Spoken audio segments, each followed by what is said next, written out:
Miles Morales has really taken Marvel by storm ever since his comic book debut in 2011, with appearances in animated TV shows, movies, and video games. No, of course. One of his most successful storylines comes from the Sony Spider-Verse movies, and the most recent one, Across the Spiderverse, actually introduces an evil version of the character.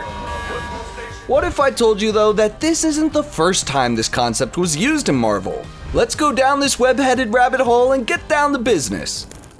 Before I move forward, I would like to say there may be spoilers for Across the Spiderverse, so swing ahead carefully. In the comics, Earth-616 introduced a version of Miles that went down the path of crime and villainy. He debuted in the crossover series Spider-Man, and besides the name, this version of Miles has no similarities to the evil Earth-42 Miles shown in Across the Spiderverse. Earth-616 Miles worked for the Rigoletto crime family, and was actually an adult.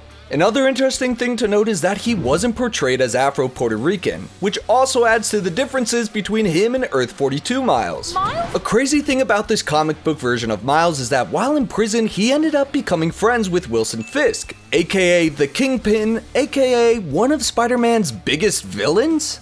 Not only that, but Fisk owed Miles for defending him, and the mob boss even helped him rise in power of the criminal underworld.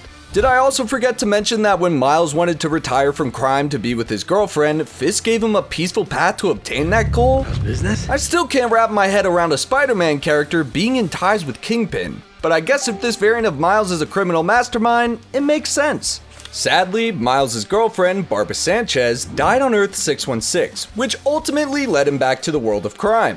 Similar to the Spider-Verse movie version of Fisk, this comic book variant told Miles he was looking into alternate universes to look for different versions of his deceased wife, Vanessa. Obviously, this intrigued Miles into traveling to another dimension to be with another variant of Barbara, and he ended up in the Ultimate Universe. This eventually led to the attention of the Ultimate Universe Spider-Man and other Miles Morales, and Earth-616 Spider-Man. The evil Miles stole equipment from the Avengers in the Ultimate Universe and took on the name of Ultimatum, but ultimately failed to beat the heroic Miles and other Spider-Man. Okay, I am tired of saying the word ultimate, so I'm just gonna move right along and talk about Earth-42 Miles Morales from Across the Spider-Verse.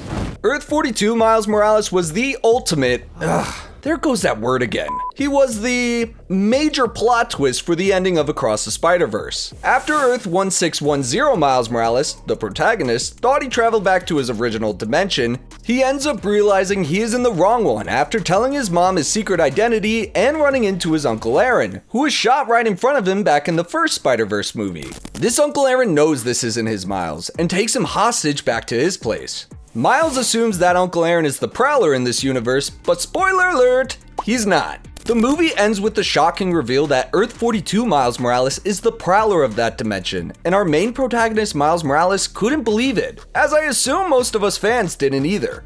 This evil version of Miles doesn't dub the name Ultimatum, he isn't an adult, and he is Afro-Puerto Rican. So besides going down the path of crime, there really aren't any similarities between this version and the 616 version in the comics. It is possible that he could be connected with the Kingpin and dating Barbara Sanchez in Beyond the Spider-Verse, but I don't see that being the case. With Beyond the Spider-Verse probably being one of the most anticipated animated movies ever, a thought has crossed my mind, and I wonder, can Ultimatum appear in the final movie of the Spider-Verse trilogy?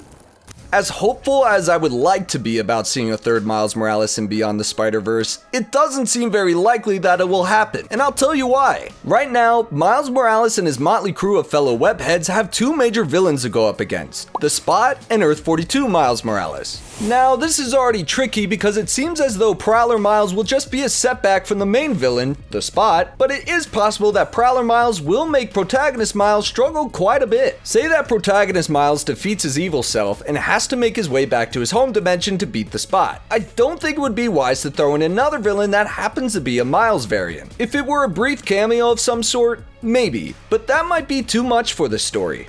I mean, you also have to think that Miles has the majority of the Spider Society after him as well. Like, that plot point isn't going anywhere. So, on top of that, and being trapped by Prowler Miles, and the Spot on his way to murder his dad, I don't see a reason to have Ultimatum appear in this movie. Now, do I believe we will see another version of Miles in this movie? Yes, just not the Ultimatum. It's a huge hot take, but I think we could see the first live-action Miles Morales in an end credits scene. I do. I truly believe that. As much as I want to talk about my theories on that, this video is sadly coming to an end. What do you think about Ultimatum and Prowler Miles? Do you want to see Ultimatum make an appearance in this movie? Will Prowler Miles cause epic mayhem for our hero? Let us know in the comments section below, and be sure to subscribe and hit that post notification button so you can stay up to date on all things to know about Beyond the Spider-Verse.